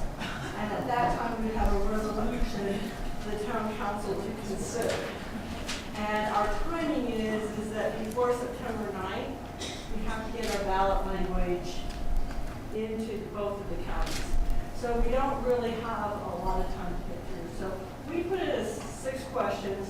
If 6 is just other questions. But the first one is, what is the total project cost that we're going to include in the ballot language? Land purchase, park, for how much, and what the total is. So that's the first question. The second question was really one ballot question or more than one question. So the current, the language that everybody saw, the different open houses is, and I've got it left and right. So is this question here, one question, and the one that Paul prepared for this meeting is just one question. And there's been some discussion that came up at different open houses. If you notice tonight, we break this up into 2 questions, the land and the improvements, and there's different ways to cut that. Third question is, should the ballot language specify how much the CDC parcel is parked and how much can be developed? That was another thing that came up a lot in the different open houses. Fourth question is, what's Plan B? Plan B is what happens if we don't move forward or the voters say no. That's what Plan B is. And five is a bigger question. We honestly, we're kind of might not get to it tonight, but it's really a global check-in on, are you behind the current fiscal plan that Bruce laid out on the proposed use of how you're using post money and how you're using property tax levy. And then 6 is any other questions that the council has to talk about. So that's kind of what we have is the kind of the base framework for that kind of work that we have. Okay. So the first one is just what is the, and on most of these I think we'll give a little bit more explanation when we get into each of the questions. But what's the total project cost? Bruce had outlined the 3 scenarios that are up on the screen, and just a little bit more background about how we got here. What we had looked at before was the $6.7 million for post improvements, and we also had looked at a $2.5 million for the cost of the land. And when the price of the land went to $3 million, basically we were working with this language, and there was some sensitivity of putting this language out and then coming back and asking for another $500,000. So the idea was to make sure that we were under what we were talking about originally. So we had some discussion at last Thursday's post meeting about where we could make cuts. And on scenario 2, some of the big items were that the plan here included some grading for Old Palm Park and trail improvements, and it also included the new laneage, so that is 6D1 and 6D2, and those weren't initially in the post recommendation that they presented on July 12th, and we took those out. We also, on the original pie chart that you saw here with the dollar amount, that was like $900,000. And other part of that was the Georgia Road and Old Palm Park. Part of it was some other costs that the post committee kind of gave us direction about what we wanted to take out. For example, signs were something that the post committee really likes to see, so we took out the signs because they're already included in the plan. And so most of the cost reductions that we did were in that area. We also dropped the bus stop price a little bit more. That was scenario 2. Okay, I was hoping that I could try to save us time tonight by making an attempt, and humor me here, at a grand ballot proposal that integrates what we've heard tonight. So could I make a run at it and as a discussion topic? Okay, so my proposal is that a two-part question. And the first part of the question is what I'm calling a base level park build-out of the property owned by the town. So that would be roughly this. And that's gonna be a number that we'll have to figure out exactly, but it'd be between $2 and $3 million. So that allows you to build this out into a nice park. So that's A.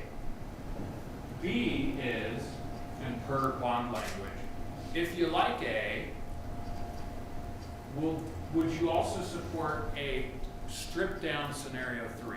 So either scenario 3 as it stands now, or I feel like you could cut some stuff out of that, either through value engineering or through eliminating the van shell or whatever. And that's it. If the option is there to vote no as well. If you don't support either of them, my understanding is if it doesn't receive majority, it goes down. Right? Is that right? So yeah. So I just want to clarify something because it's important to the way the question's written. It seems like from what you just described, you can do the first improvements, and the second part doesn't have to be contingent on part A being done, right? That you can just have two ballot questions, one that says, I see. Yeah. shall we increase debt to do this project? And then have a second question that says, shall we increase debt to acquire the land and do? Right, okay, so that's fair. So you've got, I didn't hear any voices tonight saying, I want the whole meal deal. It was too expensive for everybody. Though I know some people have contacted me and said they want the whole thing. So if you have these two options, really three options, which is don't buy the parcel and get the town a park on owned property, that's a cheap option. Option 2 is scenario 3, which I'd ask council to strip down a little bit. And option 3, de facto, is you want neither. This gives the town, the community, the opportunity to choose a range of options that we've heard tonight. You can vote it down, you can have a very small park option that doesn't buy the parcel, or you can go full meal deal but strip down a little bit from what we're looking at as scenario 3. What do you think? Yeah, Katie. Regardless of how many bond questions we have, whether it's 1 or 72 at this point, if they all pass like 1 to 72, can it all be one bond so we're not paying 1,000 different fees? Yeah. This is just giving you authorization, as Paul mentioned, the dollar amounts, and you don't have to spend all that. You can also general obligation bonds with general obligation bonds, and so you could combine things into one issuance or a coordinated series of issuances. I've heard the idea that I'm suggesting in different varying ways. I guess my deal is that even back in the old council days, people like me and people like Glenn Rappaport and people on basically both sides, we got down to the point of we need to let the public decide whether or not we buy this parcel. That's basically the campaign I ran on, and at one point in time, many people in the community just wanted to have the ability to say, buy it or don't buy it. So for me, as long as question 1 is, do you want this property or not? I can live with anything, including, I could definitely live with baseline. I could live with baseline because I have heard enough thoughts about the construction costs that we've been quoted to believe that we could get a really good phase 1 park for 2.2 million, and we could call it 3 million because I know that would give us a little flexibility, but it's a far cry from $8 or $9 million for a park. So that's kind of where I am. I've been committed to that for a long, long time, and that's where I still am, as the community should decide. Yeah. Well, I think to keep it as simple as possible, I would prefer to keep the land acquisition completely separate. That way they can vote. We either want CDC parcel or we don't. I'm good. And then my second ballot question would be scenario 3, the way it's written. Go in and, get the work done and have a band shell, and instead of, you know, we got the low interest rate, instead of, I know Ted and some others wanted to wait, and I kind of did too in the beginning, but to be clear, I think this is the best way to go. 2 questions, one for the land, one for scenario 3, pared down, probably. If the land purchase doesn't pass, Then we'll work on our part. but then you've passed scenario 3 that includes the land, or you say scenario 3 without the land? I don't see Two how it separate works if, questions. 2 separate questions. I don't see how it works if. Scenario 3 with the land not up there. The land's a separate question for 3 million, and then scenario 3 from 2.245 down. But don't you have to have, if you vote yes? If you then vote- you can vote on step. It has to have a contingency. So it would, the question A would say, you know, shall we increase debt to acquire the CDC property? Question B would then say, shall we increase taxes in the event the town acquires the CDC property to do these improvements? So it's not like if you vote yes, or it's not as if you vote no, you don't get to vote on the second question, right? Like, you get to the opportunity to vote. So you could end up with the land but no money to do anything on it. Correct. Which wouldn't be great. But it's a scenario that I think was talked about early on, back in, way before the campaign.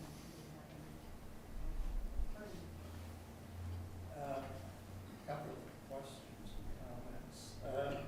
We heard, I guess it was Ross who questioned Herschel whether there was any money for maintenance and upkeep, and my understanding, looking at your figures, council's passed resolution that allows up to 20% of those funds to be applied for maintenance of the park. So is that maintenance included? If the voters approve that, it's a It's valid a valid question, but it's included in whatever payment because it's included in your scenario. If we approve base level plan, we have money to pay for maintenance and upkeep. Is that not correct?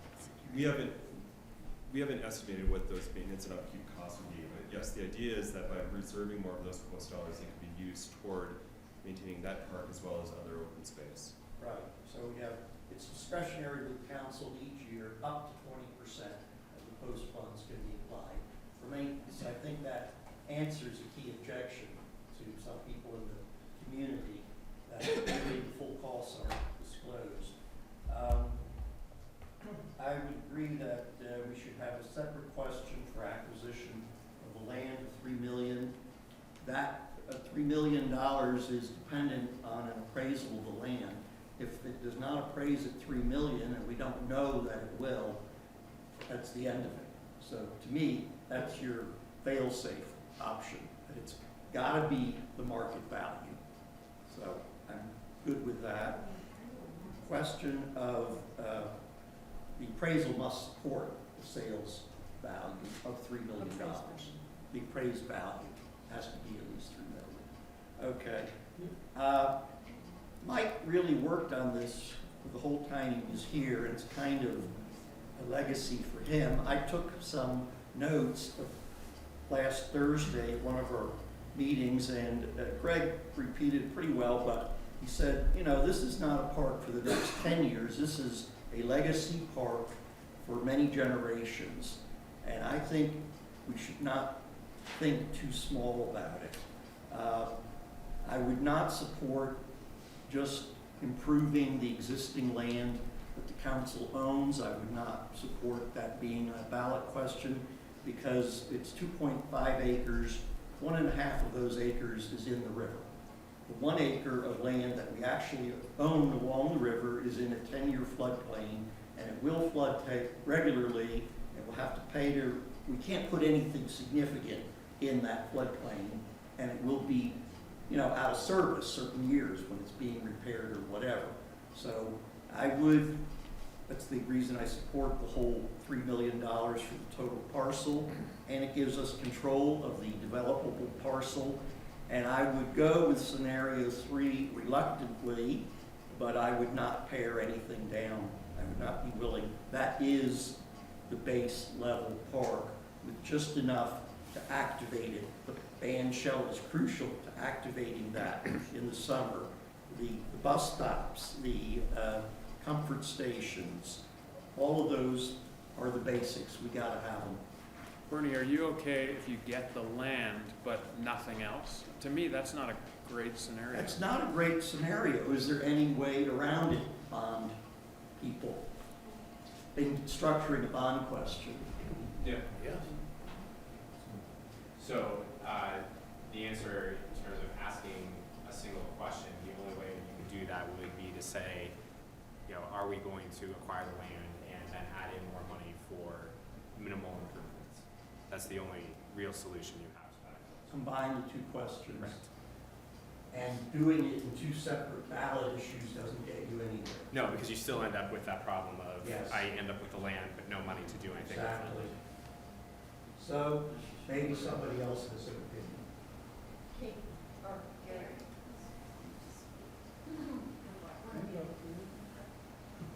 So, this whole public debate on this topic has been really fascinating to me. And I've been trying to write down specific themes that I'm taking away from it. And what I've seen is we all have a passion for Basalt. It is awesome to see so many people coming out to give opinions, and it's amazing. And I don't care if you believe in what I believe or we're having a discourse. And I really think this means that this town has a golden opportunity, has an amazing opportunity.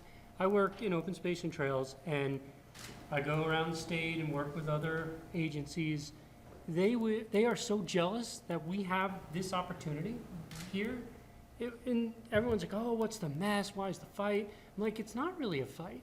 It's, you make sausage, and we're trying to put it into a casing, and we're trying to make it, you know, this amazing place for Basalt. And I think we've come now to a perfect compromise. It's about 50% development, it's about 50% park. And I think that's what the community overall has said to us over the last 2 years. That I've been on council, I've listened to it. And I also heard tonight that, you know, going for the Golden Cadillac Park, even though I believe in it because we engaged our citizens. The post committee are our citizens. They came and they worked on this and they believed in it. And I want to believe in them. However, I'm also elected to represent everybody, and I've heard it. And I've heard that we definitely need to pare this down. And I do build parks, and I know what costs are, and I think some of the costs are a little high, but then we don't know about any inflation and stuff. I think, personally, we need to seize this moment. We got to seize the opportunity that we have and be leaders. And we can be an incredible leader in the entire valley by going for something like what that is right there and having a compromise between development and park. And, you know, the reality is Leroy's still here. I mean, we bought the Levinson property. It's a perfect example of the town buying a property and allowing development on it. It's a perfect opportunity. We got Rocky Mountain Institute. We have Roaring Fork Conservancy. We did not have a perfect plan when Levinson was purchased. We purchased it for stormwater, Old Pond Park, but we didn't have a perfect plan. It took a time. We took an opportunity, and the opportunity presented into what is there today. It took time, and the community is, I think, really proud of what is there. So I truly believe the town can do this. We can do this right, and I would be comfortable to split this ballot and say, basically in the first one, I would say up to $3 million based on contingent upon an appraisal and contingent upon this passing. And because honestly, if the appraisal comes back lower, we work with the Roaring Fork Community Development Corporation and say, hey, do you want to meet our appraised value or not? And it'll automatically be lower because, you know, we said 3 million or appraised value, and if it just comes magically higher, then we only go to 3 million anyway. So I'd be happy to split this ballot and say the land purchase, and then I would like, you know, I think we could compromise and I think scenario 3 kind of meets the basic needs of getting this park done. And I really believe it's time to really engage the citizens, be clear to them of what this does, what their tax dollars does, and everything else. If one of the two go down, we need to rethink this anyway. I mean, really, truly, we need to rethink it. And I really believe if we're clear, I've heard it tonight, I've heard people who have been screaming at us in opposition here saying they'll support some of this if we pare it down. So I really believe we should go forward with this split. I don't have much to add beyond what Gary and Barney have outlined, other than just to hit on the ballot language for the purchase of the land. We don't need to have language alluding to the appraisal, because the appraisal's coming in on Friday, correct? Can we I saw you guys talking really fast when he was talking about referencing an appraisal in the ballot language. What is? No, in the contract. It's in the contract. It's in the contract. contract. Oh, Not in the ballot. Okay, so that's, Well, the contract doesn't let us close. It's not that. Contract, not ballot language, sorry. great. Are you? So, yeah, I mean, I was just trying to think about how that would work in the ballot language. It would be difficult to kind of word it, but we can make it happen. But I don't think it's really a concern, because if we're getting on Friday, we'll be good to go. Yeah. No. I was totally talking about. He meant Yeah. in the contract. I heard. So yes, I agree with splitting one ballot question for purchase and second for scenario. Yeah, What am I missing here? What if the town ends up with the parcel and no money to do anything on it? Is that not a problem? I look at that as not a problem, because then we engage the community in what they want to see on it. And basically, it takes this other party out of it, and, you know, we would have to rethink how we're gonna use post dollars to incrementally create this park in the areas that we want to, but it would take a longer time, and we gotta be clear with that.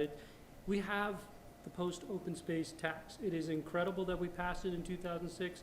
This town is incredibly lucky we have it, and we get $1.6 million a year, and we'll have to figure out how to make that happen over time, so it'd be phased. And so I look at it going to the town, then, you know, looks at really what it wants to see, and it's then dealt with. And I just look at it, it's not a problem, because in all the years, it's never a problem when you buy land. Buying land is never the problem. It's, you know, that in the end, I foresee that as, it's another opportunity. It's just a different opportunity, and we have to address that after the election. The other thing on that that I wanted to add is that if we do end up only buying the parcel, we are likely to have that for our open space funds. So that takes our obligation down pretty low to where I think we could commence working, phasing the park plan. Right, a piece of it, right, half of it. Right. What about, so the other question I have is that the revised ballot language gets even more vague on the. Because we're not there yet. Oh, we're not there, okay. Yeah, we want to closure. Susan's not gonna let you talk about Well, that yet. no, we'll get to it. I just want to, so what we're going to do is. By scenario,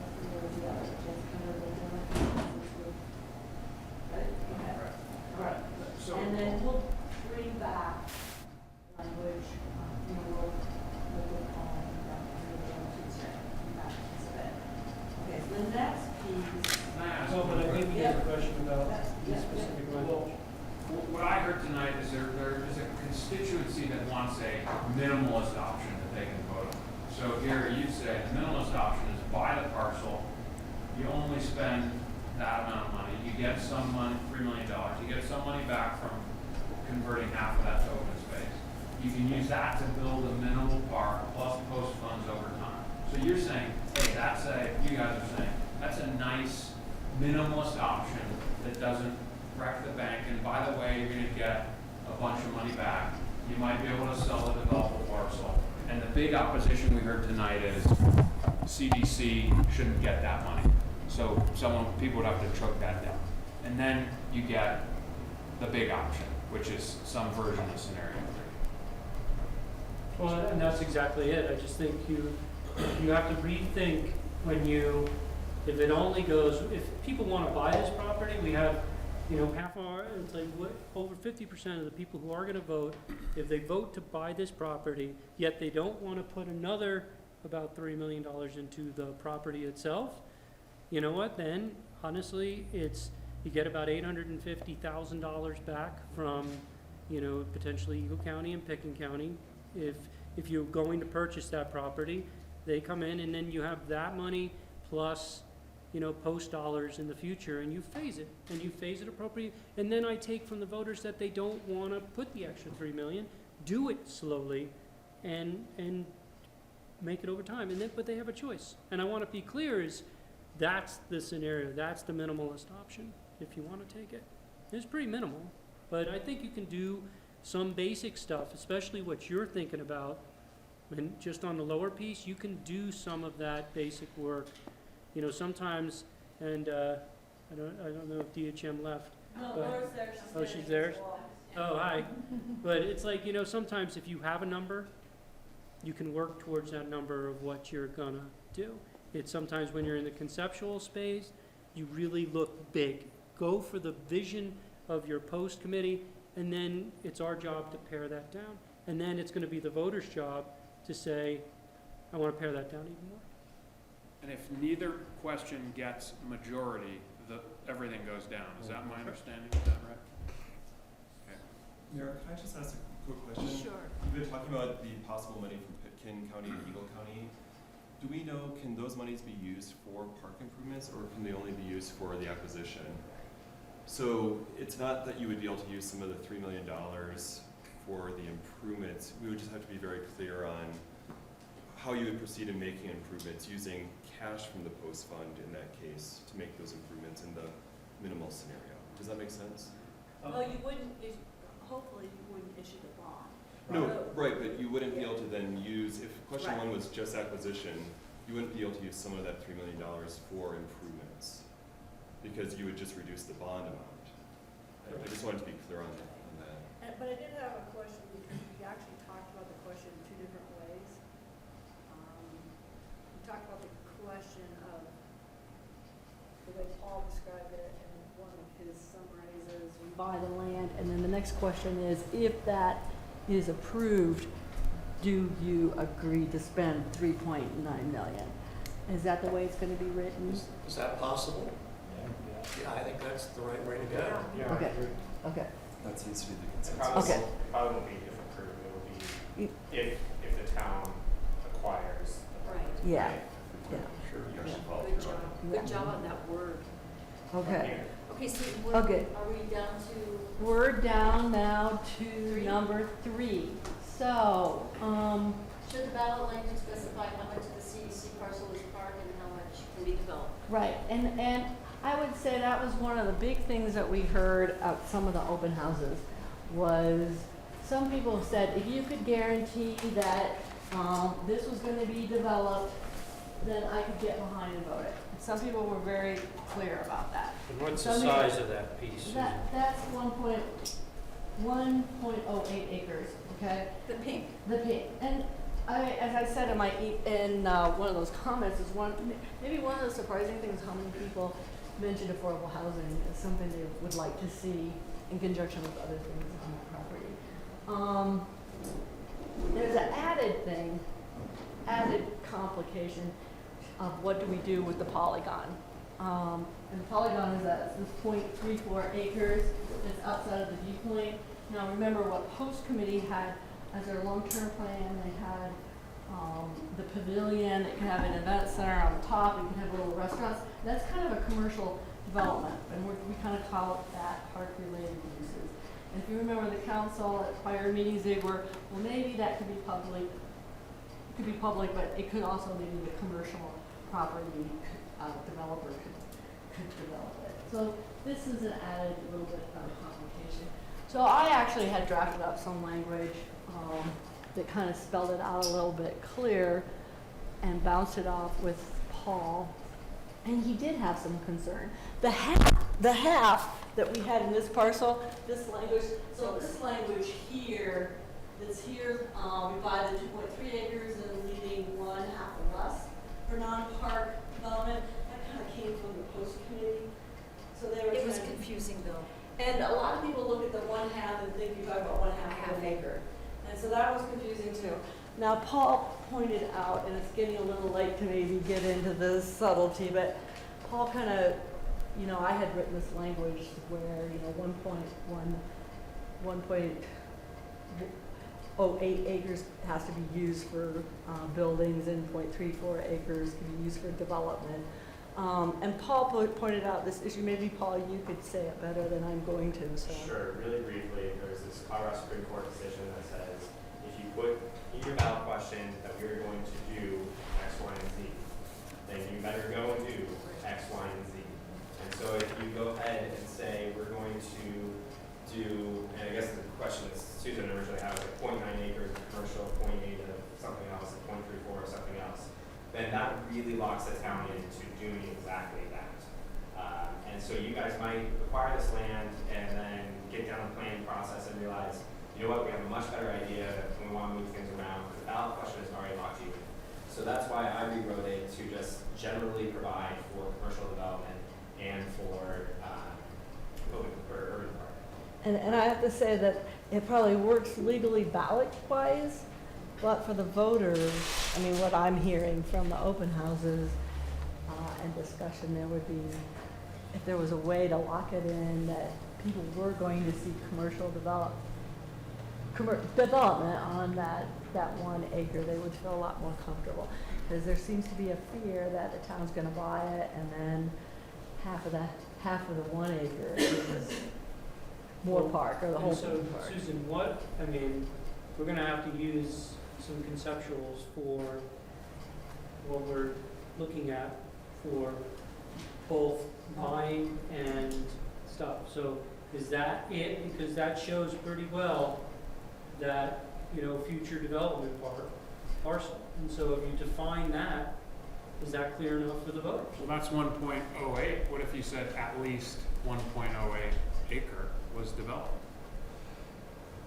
I think the concern that Paul is raising is that maybe there's a way that you could say you're reserving that you will not develop public space on at least this amount, but the concern is if you're saying it will be developed, you are making a pledge to the voters that there will be development, and we're concerned about making that commitment that you will have commercial development, whatever it takes. And within what timeline, right? Sure.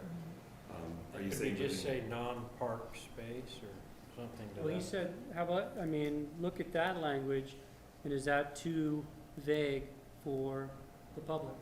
Not for me, it Me isn't. neither. As you're doing both. How about Yeah. the rest of This- it? And we've got control over the developable part What as I, a town council. what I heard in the public comments was, well, that could mean you develop like 1/10 of an acre and then the rest is park. I mean, I think that's a fear with Well, that. there's a fear the other way too. Yeah, there's Right, fears so on that's both why sides. more precision. I have a question about, so about an acre is gonna be financed as taxable, correct? I mean, isn't there something already set in this where, like, the non-taxable part is park and the taxable part is development? Or could be, or what is the meaning of all that? Sure, so it really does depend what you end up doing with the land. That is predicated on two things. One, if the land is sold to a developer, that will be a taxable event. In addition, if the town takes some of what they anticipate to be park space and have what the IRS calls private use on that portion of the land, then that would also be taxable. So initially, the town might go into their development thinking that portion is park space, it's tax exempt, and then at one point Mike had mentioned that, you know, there might be a brewery in there. That would be taxable. So that's why Even if it was on the non-taxable parcel? it becomes taxable. But that's fine, I mean. Well, yeah, and so we'll just have to work with, and that's why we provide for flexibility in the ballot question, so that you can make those decisions later and you can bump up your taxable obligations and you're still not running up against your maximum payments or your maximum interest rate. And we could end up putting a taxable structure on the park and then turning it, then it would become taxable, but, I mean, I'm okay with this language. So is there someplace in here that says X portion of the purchase of the land is taxable? It doesn't When have is to. that defined? That's just something that happens in the bond documents after you guys pass your bond resolution, bond ordinance, excuse me. Then we go through and have a tax certificate that allocates all the proceeds out. And you sell them at different rates? Right. What you really don't want to have happen is you don't want to finance too much of it as tax exempt, because once you finance it as tax exempt, you can't go to private use, or it's very complicated. So if you think there's going to be private use on the western portion of the CDC parcel, and if you think even that there might be some private use activity on the parkland, we just want to hedge enough of that with taxable financing to make sure you're covered and you don't have to go plead for mercy with the IRS. And we can deal with this specific stuff later? No, this is done. If this passes, then we worry about how we figure all this out. Well, I think we just explained to the voters that our financial consultant, bond consultant, has said this is the best and most flexible way that we can get this issue passed, and that we're showing you our intent, and council's on the record as intending roughly an acre for some kind of approved development. Well, and then the question I have on that is, the hardest part about it is any development that gets approved on this property has to have some green space in it. So, I mean, you can't just build one block. So, I mean, is that included? I mean, that's why you need to have so much flexibility in there, because, you know, there's just, I don't want to get stuck with language that just totally ties our hands to one way or the other. I really don't. I'd rather see it more flexible, and I know that some of the voters want it to be really, you know, really set in stone, but set in stone and what happens in the real world is going to be really difficult. And then we'd have to go back to the voters and then change the language that we would have to do. And on that point, in terms of flexibility, I just want to point out, and thanks Matt for reminding me, that if we go ahead with a question that just says we're going to acquire the land and include this language that says for commercial development and for the river park, that means that you have to go and buy the land, but then that also means you have to develop it commercially, right? And I want to make sure that everyone's really clear about that. Well, let me ask a question on that, because we can't know how long it will take to find a development partner who has a plan that the town will like. If we get locked into, there shall be commercial development, does that mean it has to occur within some period of time? There's no time frame within Tabor that says you have to do it, but at some point when you've expended bond proceeds to acquire the land, you do need to eventually use it for the uses in which you indicated you were going to use it for. You understand my question? Yeah. We can't get in a situation where we're down to the wire and some developer comes in and holds us hostage to approving But he the just said we project. don't. Right. And unfortunately, there's no test case out there that says that there's, you know, X amount of years before you can act. Now, if the town council deliberates for 8 years about what to do, I have no doubt that someone within this community will file a lawsuit for specific performance on the use of the bound proceeds. That has to be a good faith. Yeah. Right, and part of the good faith is to keep that as just flat grass, right? That you're not building elaborate park improvements on that portion of the CDC parcel. So if that's the case, why couldn't you say an acre if you have a long time? My concern is you lose the more park people and you lose the more development people because you're saying, trust us. And that's all they're going on. If you say 1 acre and you're telling us it can go for a while, in 8 years or whatever, we expect to have something on there. I'd be inclined to make it more certain because I think it's a squishy, it's just too squishy otherwise. Well, the only question I have on that is, does that acre, I mean, would you be able to be sued in the future if they develop 0.45 acres of buildings, but the whole thing is a commercial development? So that, I mean, I don't want to get You're stuck raising a in. good question in the transition spaces, including with the polygon. You made a really good point about the green space, and there's going to be public-private spaces that it's just going to be hard to know exactly how those are going to play out. That's what I worry about. Would saying you, one yeah, acre. I mean, I'd ask, would someone say 1 acre meant a big box that's 1 acre with no space? I mean, anybody could say whatever. You know, Mark was okay with it, and so I'm okay with it, even though he's gone. Because I think that this group of people is going to be together a couple of years, and I think most of us would like to get the park on the ground before we start moving dirt in some other different direction. Just get the park, at least phase 1, on the ground, so we can, I think it will help us determine what commercial use is going to be most compatible with what we've done. I guess my other question would be, if it says commercial, could that also be a nonprofit? Should we end up with another like CMC or? So, I mean, the example I would come up with was, you know, the United States Olympic Committee is a nonprofit, but they put in a building in Colorado Springs that's considered commercial property. Okay, so it's okay. I All mean, right. we want to make sure that government or a nonprofit, we suggested that language. And you said housing uses qualify as commercial as well, right? Yeah, if a developer came in and put in, you know, private residences, that would qualify. But Okay.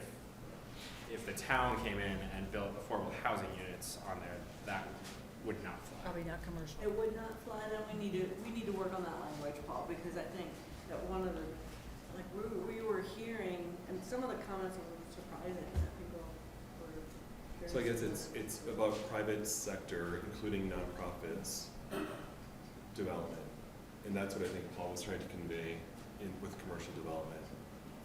There's no reason we have to use commercial. I mean, we can describe it any way you want to. And maybe we should work on that. Let's not get stuck in the minutia right now. Sure. Let's just say, you know, to me, it's like, are we splitting it into two, and we're gonna come up with language that basically keeps both pieces, both the development piece and a park piece as part of that language? And I'm perfectly happy with that language. Mark was happy with that language. I'm good with it. Odd, Maureen? Do you guys have any need to do that? And we do, I still think we ought to think in the back of our head about this, because I think Audie heard the same things I did at one of the open houses. It's just a lot of fear on both sides, that you could end up losing both votes, because. Can you say roughly half, or is that? I can say approximately. I mean, why would we do that? Because then you address that squishiness problem. If that were in there, I could support it. Here's why. This is the art of the possible, and it's a compromise. If you hate this thing, vote against it. If you want a very minimalist park without really spending that much money, vote for the land purchase. And if you love the idea of a park, go for the whole enchilada. So it gives everyone something, and it gives the community a chance to vote it down too. I'm going to kind of land wherever bond counsel advises, just because this is stuff these guys do over and over again, and I don't want to trip us up with something that I'm also very, very sensitive to the perception issues here, because, like you said, it is both sides are fearful of the other side. I'm hoping in the course of this campaign and this vote that, you know, more trust will be there. If we say about, does that really satisfy either side and get us anywhere? Well, that's what they'll come back with. I mean, they can come back with those scenarios of approximately, you That's know, fine. Does that work, or you're shaking your head no? Okay. You started shaking your head no. I'm nervous about putting percentages in, but that's, No, I'm just the finance guy, so. Oh, you're not. I've heard enough of the discussions about how green space is gonna bleed over from the public to the private. I think you're raising a good point, Gary, about just not knowing exactly how that's gonna play out. Is somebody an equivalent if it's 42% private Is that approximately half? I mean, it's, I And just, how many cases are on the books on this? So, I'm sorry, could you say 25? No. So there are two cases out there. One is a old case involving the city and county of Denver, and their ballot question said we are going to do 15 projects. If all 15 are completed, we will build these 5, we will choose from 5 others to build. They ended up building 14 of them, decided that the 15th one was now obsolete because it takes a while in 1914 to build stuff. And so they decided that we're gonna go take one of these other projects from like the reserve fund and build that as the 15th project. The Supreme Court said that that decision by the city and county of Denver to exercise their judgment was illegal. And they had to go and build that 15th project with bond proceeds that they did not have because they spent it on that other project. And so when you're thinking that like we have flexibility because, you know, in that scenario there are these 15 projects and then there's these other 5 and so we can pick and choose. You can't pick and choose. If you say you're gonna do something, you gotta do it. There's a more recent case involving the city of Golden where there wasn't as much specificity and the court was a little bit more lenient and said the electors are allowed to choose what they would like to do, but then it goes to council to kind of have a little bit more discretion in terms of what it looks like. But when you're getting down to specifying in the ballot question, you know, here's what we are going to do. If you say approximately, you better be darn close to approximately. Yeah, whatever that is. Right, but I mean, that's a question. I mean, someone's gonna say, you built, you say you're gonna build an acre of commercial. And if you only build half an acre, someone's gonna say, that's not even close to what you promised me, and you better build the rest. well, and to Auden's question, is that footprint or is it parcel size, right? Right. Footprint of the building or is it parcel size? It's very ambiguous. To me, as a lawyer, using the word approximately is the implication for a lawsuit. Okay, so can you just sort of work on this? I mean, like I said, I'm good with this. I think most of us are good with this. Is everybody but Auden good with that language there? We're not voting, but. No, yeah. I'm close. But that close, That that gets split into two, right? Well, no, we're not talking about No. that specific language, Tom. Right. We're talking about the actual language in there of, you know, used for commercial development under town river park. That's what we're talking about. I would love to see some options that we could use for it, knowing that we were looking at, you know, because I'm not super comfortable with just leaving it wide open, but I'd like some, but I do have issues with it because I think it takes away our flexibility for a lot of different things if we do it that way. Because, you know, I think once, you know, when this passes, I mean, and you finally actually really clarify what's going to be park and what's not, you will start seeing, and as the park gets built, we will see developers come. And they're going to be like looking at it going, what does your language mean and where we go? You better be clear.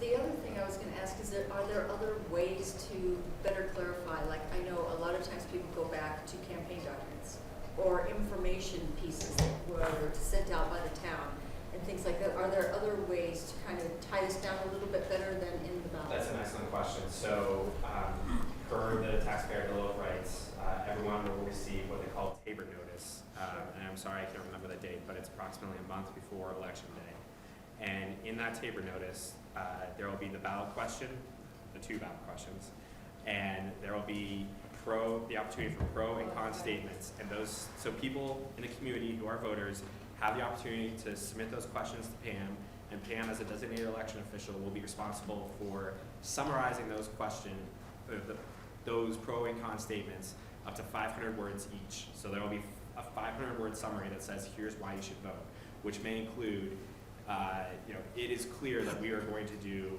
this type of development, you know, 1 acre of commercial, and you can spell it out so that voters know here's what the plan is for the pro statement. Now, I want to be clear that Pam has to summarize, or whoever the designated election official has to summarize all the comments. So it's not like, unfortunately, the mayor can't just say, here's what we're going to do in terms of the summary. So it's not guaranteed that the information that council wants communicated is going to be communicated through the tabor notice. But Paul, if I remember from 2013, didn't the town also do its own factual piece about the financing plan, and could the town also disseminate its own information, but it can't advocate, right? But it can. Sure, so under the Fair Cane Practices Act, the town cannot advocate for or against the passage of the ballot question, but it can disseminate factual information that says, here's how much it's gonna cost, you know, a homeowner with a $500,000 home, here's what the town intends to do, and you can, and I would suggest include some of the negative comments that people have about the proposed ballot issue so that they disseminate a factual summary of the ballot question. And actually Judy has got a good chunk of that information piece, just information already done.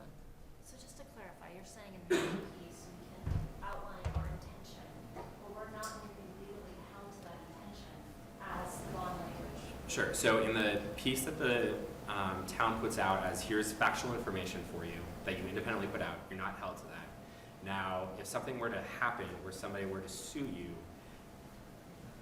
the courts do look to the Tabor notice to look to your intent. Hasn't the town council passed resolutions basically approving Yes, this you can do that too. land use plan, which is part public, part private?